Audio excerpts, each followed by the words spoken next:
आज हम आप सबको अपने ही जीवन की कहानी बताएंगे।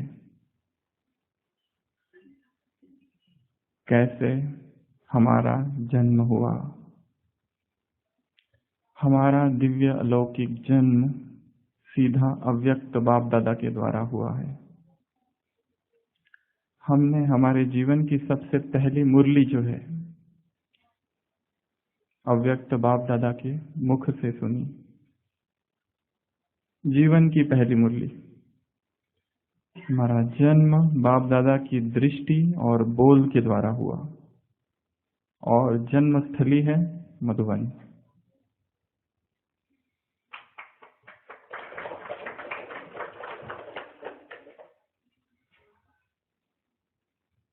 हम देखते हैं कि हमारा जो जीवन था, जब तक हम 12th स्टैंडर्ड तक आए, जैसे कि संपूर्ण अंधकारमय मैं कहूँगा। 12th स्टैंडर्ड जो हमने पास किया और उसके बाद जीवन में जैसे क्रांति घटित हुई, जीवन की दिशा और दशा वहां से जैसे संपूर्ण रूप से परिवर्तन हो गई।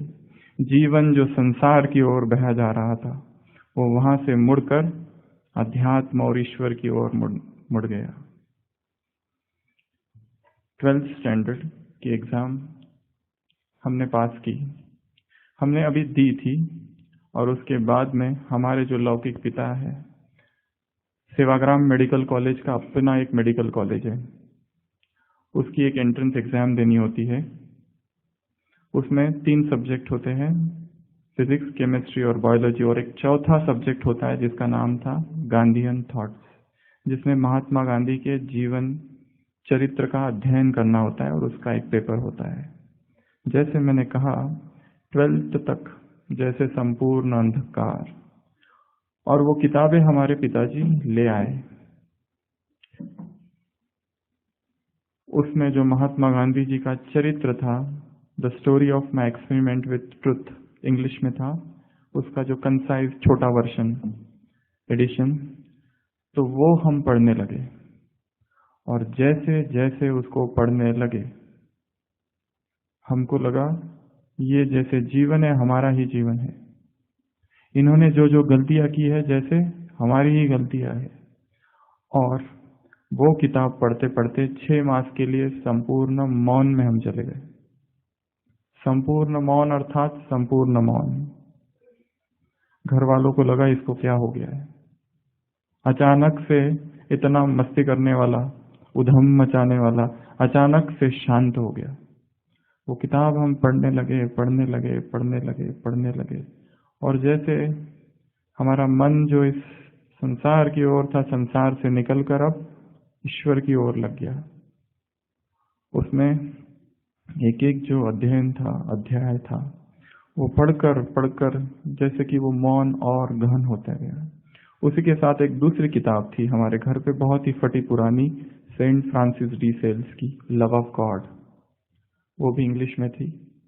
वो किताब हमारे हाथ में आई, और उसको पढ़ते पढ़ते भी वो जो संत है सेंट फ्रांसिस ऑफ असिसी, उसका अगाध प्रेम क्राइस्ट के प्रति, वो पढ़कर हमारे मन में बहुत जैसे गहरा प्रभाव पड़ा। और जैसे मैंने कहा, 6 मास तक मौन, और उसी बीच में हमारा 12th का रिजल्ट आ गया।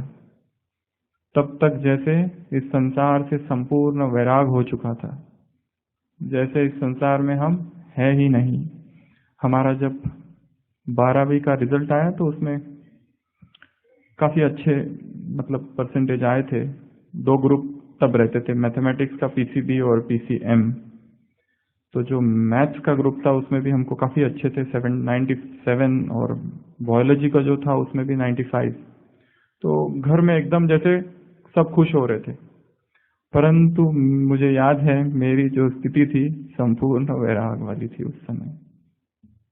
जैसे कोई इंटरेस्ट ही नहीं इस रिजल्ट में, इस संसार की बातों में, ये लौकिकता में। फिर भी हमारी मेडिकल में एडमिशन हुई।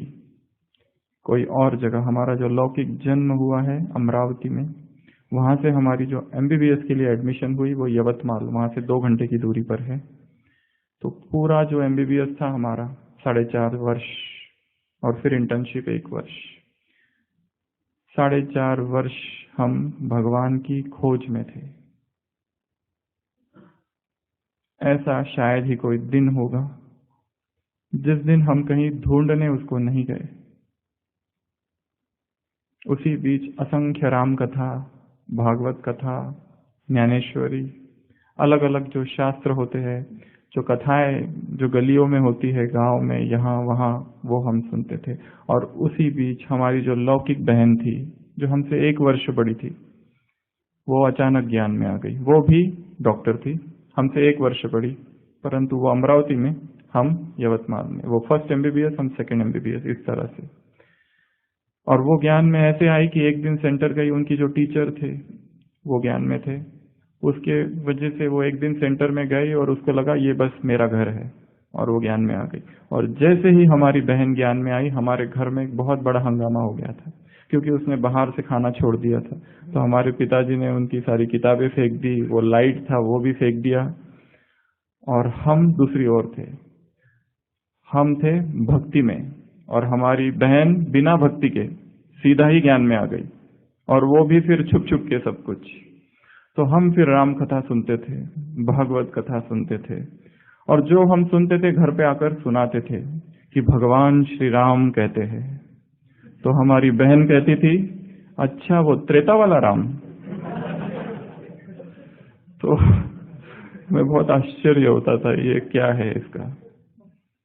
हम उसको बहुत सारी किताबें देते थे भक्ति के पढ़ने के लिए। वो कहती थी, पाना था सो पा लिया, वाह मेरे भाग मुझे मिले भगवन। मुझे याद है इस्कॉन की भागवत कथा थी वहां पर। इस्कॉन पता है, हरे कृष्ण सुना होगा। हम 7 दिन जबरदस्ती उसे लेके गए, सुबह और शाम। तो वो यहाँ वहां देखती रहती थी बस, और आते समय कहती थी 1 मिनट सेंटर चलना है। तो हम कभी नहीं जाते थे, हम बाहर रुकते थे, वो अंदर जाती थी। एक ही बार बस सेंटर गए, जब मुरली चल रही थी, हम जाकर बैठे और महावाक्य चला था, भक्ति है रात, ज्ञान है दिन। हम उठ के बाहर। हमने बहुत प्रयत्न किया हमारी बहन को ज्ञानी बनाने का। बहुत प्रार्थना करते थे, हे प्रभु, हे गोविंद, इस आत्मा को भक्ति दो। वो प्रार्थना करती थी, बाबा इसकी बुद्धि का ताला खोलो।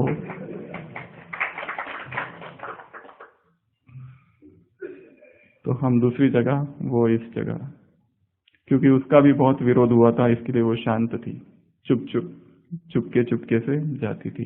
परंतु हमारी जो भक्ति थी वो तो रुकने का नाम नहीं उसका, और ही तीव्र, और ही तीव्र, और ही तीव्र वेगी होती गई। यहाँ तक हमें याद है कि हमारी सेकंड MBBS की पढ़ाई जो है, हमने श्री कृष्ण ज्ञान मंदिर जो था हमारे हॉस्टल के पीछे, वहां पर बैठकर की थी। तो ये जो संपूर्ण पीरियड था 4.5 years, जैसे कि खोज चल रही थी, और इस बीच में कई सारी भक्ति की किताबें हमारे हाथ में आई, और एक एक करके हमने उसको पूरा किया। जो भी किताब आ गई उसको पूरा किया। 4.5 साल पूरे हुए। उसके बाद में जो पहला टर्निंग पॉइंट था मौन का, अब एक दूसरा आया। वहां पर एक अलका श्री जी करके है, जिसको विदर्भ की मीरा कहते हैं, उनकी राम कथा थी। हमने 7 दिन तक वह कथा सुनी, और जैसे फिर से वो मौन की अवस्था आ गई, जैसे कि हमको लगा हम खो गए थे इस MBBS में कहीं। यह तो जैसे हमारा लक्ष्य ही नहीं था, और उसमें भी मतलब पढ़ाई में हम ठीक थे, हमारा सारा ध्यान भक्ति की ओर, और एक तरफ ये मेडिकल। जो आज सुबह कुमार ने प्रश्न पूछा, लौकिक और अलौकिक पढ़ाई, ये द्वंद्व था। दिवस रात्र आम्हा युद्धाचा प्रसंग, अंतर्बाह्य जगानी मन। तो ऐसी अवस्था थी मन की, एक तरफ ये, एक तरफ ये करे या ये करे, ये करने जाए तो ये छूटता है, ये करने जाए तो वो छूटता है। फिर भी जो फाइनल MBBS में उनको अच्छे मार्क्स मिले थे, रादर मेडिसिन में आई वॉज ओवरऑल टॉपर, परंतु हमारा मन अंदर से अनासक्त था इन सब बातों में। तो जो इंटर्नशिप होती है, जिसमें पेशेंट्स देखने होते हैं, अलग अलग डिपार्टमेंट में जाना होता है, वो 1 साल का पीरियड था। उस साल के बीच में हमने थोड़ा विवेकानंद का लिटरेचर भी थोड़ा थोड़ा पढ़ा। जैसे उसमें एक महावाक्य जो उनका था कि they alone live who live for others, rest are more dead than alive. वही जीते हैं जो दूसरों के लिए जीते हैं। इतना गहरा असर पड़ा मुझ पर इसका कि मुझे अपना संपूर्ण जीवन जो है वो सेवा में व्यतीत करना है। और बचपन में जो एक गीत था मराठी का, उसका हमारे चित्त पर बहुत बहुत गहरा असर पड़ा। सर्वस्व त्यास अर्पीन बलसागर भारत हो। ये जो गीत था इसका जैसे कि अवचेतन पर जाकर असर पड़ा। हे जीवन ना तरी व्यर्थ, मी सिद्ध मराया लाहो, बलसागर भारत हो। पूरा गीत हमको पता नहीं था, वो तो हमने बाद में सुना, पर तब की बात हम कह रहे हैं। केवल ये छोटे मोटे छोटी छोटी लाइनें, छोटी छोटी उसकी जो ये थी, कितना गहरा में अंदर में चली गई कि हे जीवन ना तरी व्यर्थ, मी सिद्ध मराया लाहो। तो जीवन का लक्ष्य ही जैसे बहुत ऊंचा था, क्या करना था वो पता नहीं था, परंतु करना बहुत बड़ा कुछ था। तो हमने वो जो 1 साल था इंटर्नशिप का, शिवज्ञाने जीव सेवा, जो जे जे भेटी जे भूत, ते ते मानी जे भगवंत। जो भी पेशेंट है वो पेशेंट नहीं है, परंतु कौन है? स्वयं नारायण। और जब हम अपनी बहन को बताते थे तो वो कहती थी हम सबको आत्मा आत्मा देखते हैं, और हम कहते थे हम सबको परमात्मा देखते हैं। अब बताओ तुम बड़े या हम बड़े? फिर से द्वंद्व। तो वो द्वंद्व तो चालू ही था। तो वो इंटर्नशिप मुझे याद है जैसे कि दिन रात ये ध्यान ही नहीं था कि कुछ सीखना है। सीखना तो लक्ष्य ही नहीं था। जैसे लोग कहते थे तुम दिन रात इधर ही रहते हो, सुबह भी इधर, दोपहर को इधर, रात को इधर, सोते कब हो? दिन रात इधर ही। क्योंकि वो एक जैसे आग थी, आग जो जैसे 4.5 साल तक जो दबा हुआ था कि मुझे कुछ करना है, और अचानक से अवसर मिल गया। तो जो भी दिख रहा है जैसे कि आंसू आ जाते थे अगर हम किसी की ड्रेसिंग करते थे। वो क्यों होता था वो मुझे पता नहीं चलता था। हमने कभी पूछा भी था, हमारे एक मराठी के मैडम थे उनसे कि ऐसा क्यों होता है। उसने कहा था ये अष्ट सात्विक भाव यहाँ पर प्रकट होते हैं। चलो वो बात तो, इंटर्नशिप भी पूरी हुई और उसके बाद में था अब क्या करना है। जैसे कि ये इंटर्नशिप जैसे कि 1 साल जो था केवल सेवा और सेवा और सेवा और सेवा, बस यही लक्ष्य है, आगे हमें कुछ नहीं करना है। उसके बाद में हमारा जो छोटा भाई था वो भी एमबीबीएस में, हम तीनों ही घर में डॉक्टर से, तो वो दूसरी जगह था, नागपुर में था। तो वो 2 साल छोटा हमसे, तो हम उसके कमरे में गए। तो वहां पर हमने पोस्ट ग्रेजुएशन की पढ़ाई चालू की। हमारी इच्छा थी नहीं, पर सब लोगों ने जबरदस्ती कहा कि तुम पोस्ट ग्रेजुएशन करो, तुम ऐसा करो, वो करो, ऐसा करो, वैसे करो। तो हम वहां गए। अब वहां जो हुआ वो तीसरा टर्निंग पॉइंट जो जीवन का आया। वहां हम पढ़ाई चालू किए, पढ़ना, लाइब्रेरी में जाना, जीएमसी नागपुर, किसी ने देखा होगा तो वहां हम जाते थे। फिर धीरे धीरे धीरे 1-2 मास के बाद ही फिर से जैसे मेडिकल की पढ़ाई से फिर वैराग आ गया। तो वहां पर हमने फिर से वही सत्संग चालू किया, फिर राम कथा को ढूंढा, फिर भागवत कथा को ढूंढा, सारा कुछ ढूंढा। फिर वहां पर एक रामकृष्ण मठ था, फिर वहां पर जाने लगे। और वहां की जो शाम की आरती होती थी, खंडन भवबंधन वंदितो माए, वो आरती जैसे जाकर बैठता अशरीरी, वो सुगंध अगरबत्ती की ऐसे झूमती थी, पूरे क्या हो जाता था समझ में ही नहीं आता था।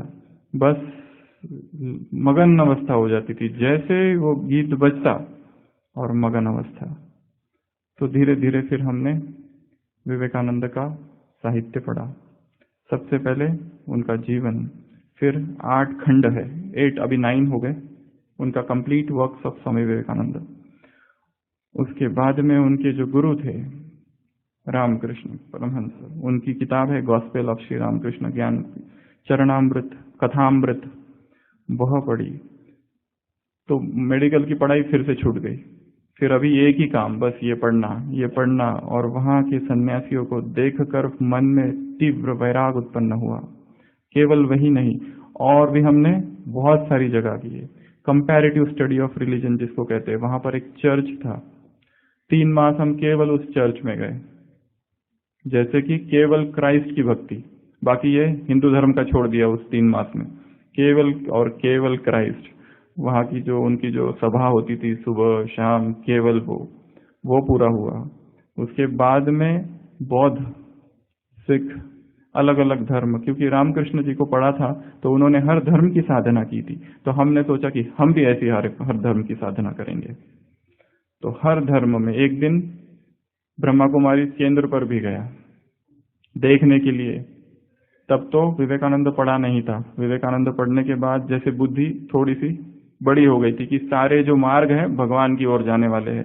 जो कहते हैं कि बस मेरा ही मार्ग राइट है वो कट्टरवादी फैनेटिक्स। तो वहां हम गए और बुद्धि में हमने तब तक हमारा जो बाइबल और ये वो जैसे कि पूरा की पूरा याद हो गया था। मतलब इतना उसका पढ़ पढ़ के एक लाइन उसकी कहाँ क्या है, मार्क में क्या है, मैथ्यू में क्या है, ल्यूक में क्या है, इसमें ये है उसमें वो है। तो हम सेंटर गए तो एक ब्रह्मा कुमारी बहन किसी को कोर्स करा रही थी, तो हम भी वहां जाके हमने कहा हम भी बैठते हैं। तो उसने कोर्स चालू किया। तो फिर हमने 1-2 ऐसे प्रश्न पूछे कि उसने कहा ये मुझे पता ही नहीं। वो चैप्टर चालू था कि God is light, Jesus Christ का। उसने कहा ये बाइबल में लिखा है। हमने कहा बाइबल में कहाँ लिखा है? तो उसने कहा बाइबल में लिखा है बस। मैंने कहा ओल्ड टेस्टामेंट में लिखा है कि न्यू टेस्टामेंट में लिखा है? तो उसने कहा तो जीसस क्राइस्ट ने कहा है। तो मैंने कहा न्यू टेस्टामेंट, मार्क में लिखा है कि मैथ्यू में लिखा है? तो वो बोले वो नहीं पता, मैं बड़ी बहन से पूछ के कल बताऊंगी। तो हमने कहा छोड़ो, तो इसको क्यों परेशान करे, चलने दो इनका जो कर रहा है। हर मार्ग वैसे भगवान की ओर जाता है, तो ये भी एक मार्ग है जो परमात्मा की ओर जाता है। परंतु उस समय हमारे मन में इतना तीव्र वैराग था, इतना तीव्र वैराग था, जैसे हम सोच रहे थे कहाँ जाऊं। और सोचा कि अगर ब्रह्मा कुमारी में जाता भी हूं तो यहाँ तो सारी बहनें ही रहे। हम जाएंगे तो सीधा अंदर, वो आने जाने वाले हम नहीं बन सकते। जाएंगे तो सीधा अंदर, तो यहाँ तो भाई कोई दिखता ही नहीं है, सबसे पहली बात, इसके लिए रिजेक्ट। तो वहां हमारे भाई के कमरे में बैठकर हमने ये पढ़ा वो पढ़ा, इधर गए उधर गए, और इतना वैराग जैसे इतना तीव्र हो गया, इतना तीव्र हो गया, इतना तीव्र हुआ। 2 मार्ग दिखने लगे। एक मेडिकल जिसमें पेशेंट, पोस्ट ग्रेजुएशन और उनकी सेवा करना। दूसरा मार्ग ये एक तरफ, दूसरा मार्ग संन्यास, परमात्मा प्राप्ति और विश्व कल्याण। ऐसे 2 विजन्स, इधर जाऊं या इधर जाऊं, इधर जाऊं या इधर जाऊं। और धीरे धीरे संन्यास का जो पलड़ा था वो भारी हुआ, और ये हमको लगा तुच्छ है। अथतो ब्रह्म जिज्ञासा, जब तक यह नहीं जाना ब्रह्म क्या है, ये सब सेवाएं व्यर्थ है, इसमें तो अहंकार आ सकता है। सारा संसार ही तो कर रहा है ये सेवा, हमें ये सेवा नहीं करनी है, हमें तो कुछ और करना है, पहले परमात्मा को पाना है। Seek ye first the kingdom of God and his righteousness and all these things shall be added unto it। सबसे पहले परमात्मा का राज्य प्राप्त करो, उसके बाद में संसार की जो चीजें वो स्वतः ही आ जाएगी।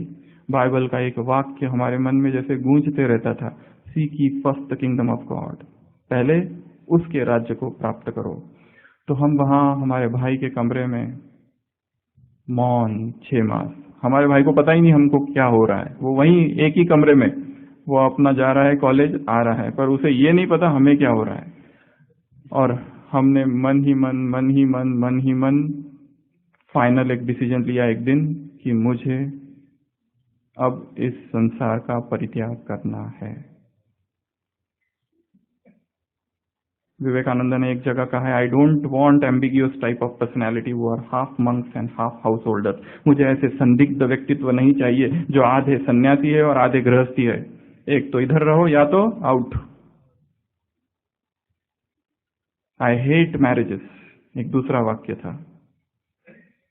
तो ऐसी सारी बातें सुन सुनकर वो वैराग जो था वो तीव्र हो गया, और हमने ये सोचा कि अब मुझे संन्यास लेना है। परंतु लू कहां?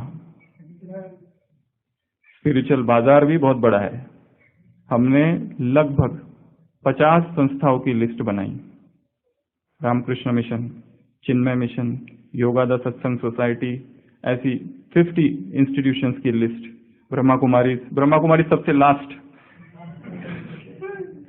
क्योंकि इसमें सन्यासी नहीं है, इसमें ये बहनें हैं, इनके साथ हमको नहीं रहना है।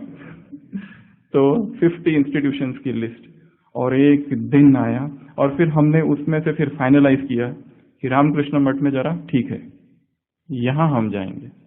और तब तक रामकृष्ण परमहंस की जो किताब है, वो एक किताब है वचनामृत, जितने लोगों ने वो किताब पढ़ी है आधे से ज्यादा लोगों ने संन्यास लिया है, ऐसी वैराग की बातें है उसमें। वो जो 2 वॉल्यूम में है, Ramakrishna Charitamrita, gospel of Shri Ramakrishna volume 1 volume 2। और उसके बाद ये जो हमने निर्णय ले लिया, फिर फाइनल हमने निर्णय लिया कि हमको यहां जाना है रामकृष्ण मठ में। एक दिन अचानक हमने हमारे भाई को बताया कि हम संन्यास ले रहे हैं।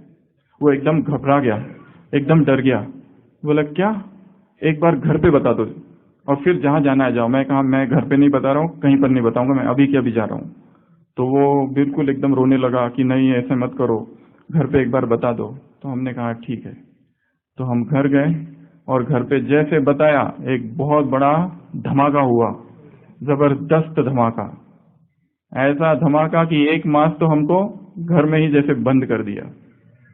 हमको समझाने के लिए लगभग 150 लोग आए, तुझ आहे तुझ पाशी, ऐसी सारी भाषा बोलते हुए कि जो पाना है इधर ही पा, यहीं पर तुमको कुछ बना के देंगे आश्रम, यहीं पर तुम आश्रम को साधना करो पर संसार को नहीं छोड़ो। फिर कितनी 3 सत्यनारायण की पूजा हुई। गणपति जो था, हमारी माता जी ने उसको पानी में डुबो दिया। संकट, परम संकट जो आ गया अचानक। 3-4 कुंडलियां निकाली गई। कई लोग आए समझाने के लिए, पर हमारे पास भी बहुत सारे तर्क थे, जो भी आता था वापस ही जाता था। हमारी बहन कहती थी तुम्हारी बुद्धि में शास्त्रों का भूसा भरा है। हमारी बहन करती थी तुम्हारा तमो प्रधान वैराग है। तो मैंने कहा तुम्हारा सतो प्रधान है, तुमने कुछ किया नहीं और तुम्हारा सतो प्रधान वैराग है। तो 1.5 मास तो घर पे ही थे। यहां तक कि हमारे पिताजी ने एक ऐसे व्यक्ति को लाया जो रामकृष्ण मठ में पहले सन्यासी था, अब रामकृष्ण मठ के विरोध में है और उसके विरोध में प्रचार कर रहा है। उसको कहां से ढूंढा पता नहीं, और उसको बराबर लेके आए और उसने हमको बहुत समझाया कि मत जा इधर, हमारा जीवन बर्बाद हो गया ऐसे वैसे। हमने कहा हम नहीं सुनने वाले, तुम्हारे वजह से बर्बाद हुआ है तुम्हारा जीवन। सन्यास को दोष नहीं दो, सन्यास तो पवित्र आश्रम है, तुम, the fault is yours not the सन्यास। तो हमने किसी की नहीं सुनी, किसी की मतलब किसी की भी नहीं सुनी। जबरदस्ती हम अपने पिताजी को नागपुर लेके गए रामकृष्ण मठ में। वहां पर वो जो स्वामी थे उनसे मिलाया, बिल्कुल नहीं सुना। फिर हम अपने पिताजी को जबरदस्ती पूना लेकर आए। पूना में दांडेकर ब्रिज, वहां लेकर आए। पहली बार हम भी वहां ही आए और रात भर वहां रुके। हमारे पिताजी ने वहां का खाना भी नहीं खाया, ये लोग कुछ तो कर देंगे हिप्नोसिस। तो वहां पर हम रुके। दूसरे दिन फिर भी नहीं माने, फिर हम वो जबरदस्ती मुंबई लेके गए। मुंबई में रामकृष्ण मठ खार वेस्ट, वहां लेके गए। वहां पर भी जैसे, वहां तो फिर हमारा जो वैराग था इतना तीव्र हो गया था, हमने बाल वगैरह भी काट दिए थे तब तक, तो कि अभी बस तैयारी ही है जाने की। और याद है मुझे मेरे जीवन में आया हुआ पहला क्रोध। तब तक क्रोध क्या है मुझे पता नहीं था, क्रोध क्या होता है। पहला क्रोध जो लोहे का एक सब्बल जैसा था, हमने हाथ में दे दिया था एक बार, अगर मेरे मार्ग में कोई आया तो मार दूंगा। इतना क्रोध, क्योंकि हर दिन नए नए लोग आ रहे और वो बात चालू करते थे इधर उधर की, मेडिकल की बातें कर कर कर कर कर कर बराबर वही पॉइंट पर आते थे कि यहाँ पर बहुत अच्छा एक नौकरी है, यहाँ आप ज्वाइन कर लो, फिर वहां ज्वाइन कर लो, फिर कोई किसी की बेटी है उसकी शादी, और ये सब प्रपोजल अलग अलग भिन्न भिन्न रूप से आने लगे। तो हमको एक दिन क्रोध आया था इसके बारे में। तो जब हम मुंबई में थे तो वहां तो हमने कह दिया कि हमारे पिताजी को अब बस हम यही रहेंगे, आप जाओ अब यहाँ से। इतना मतलब वो जो कहता है ना पिशाच, मतलब एकदम वैराग की तीव्र अवस्था, इतनी तीव्र अवस्था कि ये संसार चाहिए ही नहीं, यहाँ की कोई वस्तु नहीं चाहिए। हमारी इतनी सारी किताबें थी अलग अलग जो हमने जमा की थी, सारी हमारे पिताजी ने छुपा के रख दी। कहाँ छुपाई पता नहीं, वो अब तक नहीं पता कहाँ है। हमको हमारे पिताजी ने एक लेटर लिखा था to Atal Bihari Vajpayee, prime minister of India. My son has been hypnotised by Ramakrishna mission. 6 page का एक बहुत लंबा लेटर प्राइम मिनिस्टर को भी लिखा था। यहाँ तक ऐसा कोई भी प्रयत्न नहीं छोड़ा, ऐसा कोई भी प्रयास नहीं छोड़ा कि जो उन्होंने नहीं किया मुझे रोकने के लिए। परंतु जितना उन्होंने रोका उतना ही वैराग और तीव्र हुआ। इसके लिए अगर कोई कहता है मैं संन्यास लेता हूं तो जाने देना, वापस आ जाएगा। अगर रोकोगे तो वैराग बढ़ेगा। तो वहां पर एक स्वामी थे, वहां पर हमारे पिताजी की और हमारी जैसे झगड़ा हो गया कि हमने कहा हम यही रखेंगे, वो कहे मैं तुमको लेके जाऊंगा। तो फिर वहां के जो मेन स्वामी थे उनको हमारे पिताजी ने कहा कि इसके नाम पर लोन है बैंक का, वो कौन देगा, तुम दोगे क्या, आश्रम वाले दोगे क्या। तो वहां पर फिर हम थोड़ा ढीले पड़े क्योंकि हमारे पर लोन है, एमबीबीएस के लिए लोन लिया था हमारे लिए। तो वो जो स्वामी थे वहां के उन्होंने कहा कि अगर तुम्हारा वैराग सत्य है, रियल है, तो ये जो है वो जाएगा नहीं, इतना उतावला होने की जरूरत नहीं, इनके पैसे दे दो फिर जाओ। वहां कहीं जाकर 8 मास के बाद हम थोड़ा शांत हुए, मतलब कितना वो तीव्रता थी तब। और फिर वहीं से हमारे पिताजी ने हमारे मेडिकल ऑफिसर की ऑर्डर निकाली। वो तो चाहते थे कहीं ये एंगेज हो जाए, जैसे ये किताबें पढ़ने की वजह से इसका दिमाग खराब हो गया है, ऐसे ही सोचते थे। लास्ट तक उनको बहुत समझाया हमने, ये किताबों की वजह से नहीं है, पर उन्होंने माना ही नहीं। वो कहते ये किताबों की वजह से सब हुआ, अकेला छोड़ा ना इसको, इसके लिए ऐसा हुआ। तो हम एक गांव में आए वर्धा के पास, 6 मास वहां पर हमने जॉब किया। 6 मास में वहां हमारी दूसरे प्रकार की एक भक्ति चालू हुई जो हमने नहीं की थी अब तक। हर प्रकार की भक्ति की थी, पर ये जो भक्ति थी ईश्वर को माँ के रूप में समझना, ईश्वर जैसे माँ है उस रूप की वो भक्ति हमने वो 6 मास में की। उसी 6 मास में हमारी मंत्र दीक्षा हुई। बेलूर मठ, बेलूर हावड़ा रामकृष्ण मठ का जो हेडक्वार्टर्स है, वहां पर हम कॉमन बुगी में बैठ के कितना 40-50 घंटे लगे थे हमको उस समय, गए और आए। तो बेलूर में स्वामी रंगनाथानंद, स्वामी विवेकानंद के जो डायरेक्ट शिष्य थे, 94 उसकी उम्र थी तब, अभी नहीं है वो, उनसे हमारी मंत्र दीक्षा हुई। और मंत्र दीक्षा के बाद तो हमारा मंत्र जाप और ये सारा जो था भक्ति और ही तीव्र हो गई, बहुत तीव्र। 6 मास हुए वहां पर भी, जैसे वहां पर बहुत काम था, वहां पे पेशेंट्स इतने ज्यादा थे, 200-300 पेशेंट हर दिन। परंतु फिर से हमारे अंदर जो एक संस्कार था सबकी सेवा करने का, वो वहां फिर से जागृत हो गया। तो वहां जैसे हम बहुत प्रसिद्ध हो गए, जो भी आता था वो डॉक्टर के पास जाना है, जो भी आता था उसके पास जाना है, हमारे पास जाना है। हमको लगा ये तो बहुत जबरदस्त बंधन है, इससे भी हमें मुक्त होना, ये एक दूसरे प्रकार की माया यहाँ आ रही है, ये हमारे जीवन का लक्ष्य नहीं है। हमने रेजिग्नेशन लेटर दिया। हमारा रेजिग्नेशन लेटर स्वीकार नहीं किया गया क्योंकि हमारे पिताजी पहले ही सारे ऑफिस में चले गए कि इसका रेजिग्नेशन मत लेना, क्योंकि ये मेडिकल प्रोफेशन को ही चीट कर रहा है। एक डॉक्टर को बनाने को कितना मेहनत लगती है गवर्नमेंट को, और ये छोड़ के संन्यास ले रहा है तो नहीं लेना इसका। ऐसा कोई भी प्रयत्न उन्होंने नहीं छोड़ा कि ऐसा कुछ, सब कुछ किया रोकने के लिए, सब कुछ। यहाँ तक कि जब हम जा रहे थे, वहां की जो दाई, वहां के जो मौसी हॉस्पिटल के, वो कहते थे डॉक्टर साहब इतेश थमाना, डॉक्टर साहब इतेश थमाना, इस तरह से। मतलब मुझे ये लगता था और क्रोध आता था। मैंने सत्संगों में सुना था संसार से ऐसे निकल जाओ जैसे बाल घी से निकल जाता है, मक्खन से, इतना बिल्कुल किसी को खबर ना पता। और यहाँ तो हमारे सब लोगों ने ढिंडोरा पीट दिया, जैसे सारे गांव को पता चल गया कि हम ऐसे जा रहे हैं, ऐसे जा रहे हैं। तो वो भी एक जैसे थोड़ा क्रोध था अंदर कि इनको कहाँ से पता चला। जहां पर भी जाते थे एक ही चीज, रुको ना, क्यों जाते हो, यही करो ना, कितनी अच्छी सेवा कर रहे हैं।